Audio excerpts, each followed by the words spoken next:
Morning बच्चों, जैसा कि आपको पता है कि कोरोना वायरस के चलते पढ़ाई लिखाई में बहुत दिक्कतों का सामना करना पड़ा है, लेकिन उसके बावजूद भी मां सरस्वती विद्या मंदिर की तरफ से ऑनलाइन पढ़ाने की व्यवस्था की गई है ताकि बच्चों को समझ में आए, कोई बच्चे शिक्षा से वंचित ना रहे। समय को ध्यान में रखते हुए चलिए हम लोग क्लास 4 का एक चैप्टर है इवोल्यूशन ऑफ कंप्यूटर। मतलब इवोल्यूशन का मतलब होता है कंप्यूटर की उत्पत्ति कब और कहां और कैसे हुई।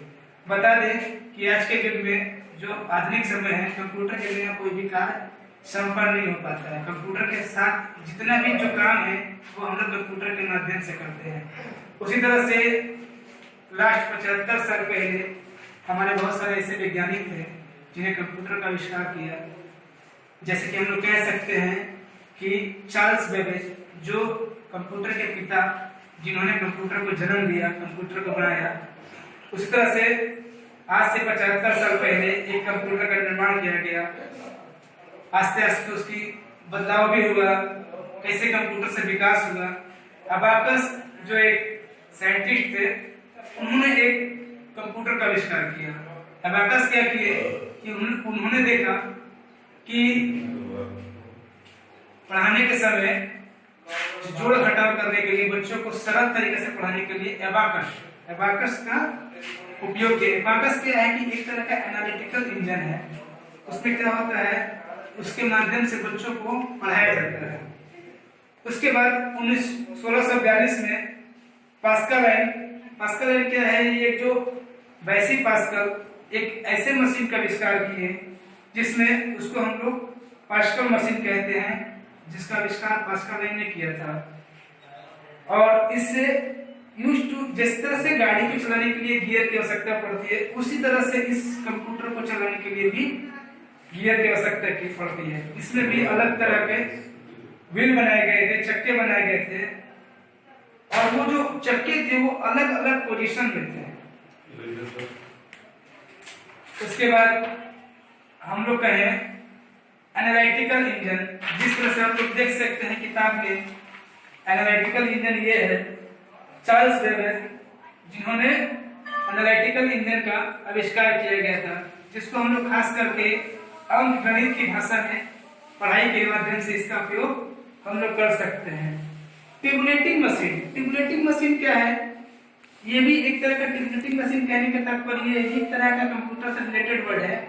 जैसे हम लोग हारमोनियम बजाते हैं, हारमोनियम की तरह दिखने वाला सेम यंत्र जो है वो टेबुलेटिंग मशीन है। जैसे आप लोग यहाँ पर देख सकते हैं वो हारमोनियम की तरह दिख रहा है, जिसको store punch card to invert. इसका जो उपयोग जो था, हम लोग कार्ड को पंच करने के लिए इसका उपयोग हम लोग करते थे। उसके बाद क्या हुआ, जमाना बदला, विकास बदले, लोगों को अंदर इतना समय नहीं रहा, उसके जो मशीन थी उसके अंदर ज्यादा कैपेसिटी नहीं होती थी। और आज के जो कंप्यूटर में है कि हम लोग जितना चाहें उतना स्टोर कर सकते हैं। पहले का जो मशीन जो था कंप्यूटर, उतने ज्यादा उसकी क्षमता नहीं थी। बाद में विकास होकर गया। उसके बाद हमारे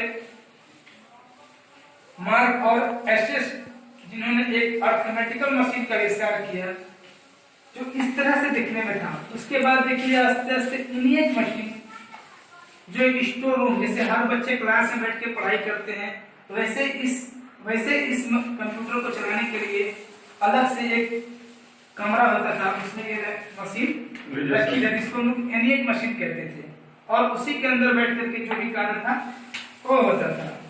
उसके बाद यूनिवेक मशीन, जो हम लोग यहाँ पर देख सकते हैं। ये यूनिक मशीन क्या है, टेलीविजन से हम लोग टीवी देखते हैं, कोई भी समाचार बोलते हैं, हमारे भारत के प्रधानमंत्री तो क्या करते हैं, टेलीविजन पर आकर के बोलते हैं।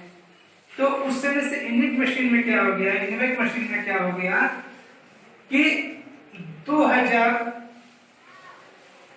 यूनिक मशीन लगा होते। सबसे पहले 1953 में इस मशीन को बनाया गया, जो बहुत ही कॉस्टली, बहुत ही महंगा होने के कारण इसमें वैक्यूम ट्यूब लगे होते थे और लार्ज अमाउंट ऑफ पावर, और इस मशीन को चलाने के लिए सबसे ज्यादा विद्युत की आवश्यकता पड़ती थी। ज्यादा विद्युत न होने के कारण यह मशीन नहीं चलता था, इसलिए यूनिक मशीन बनाया गया।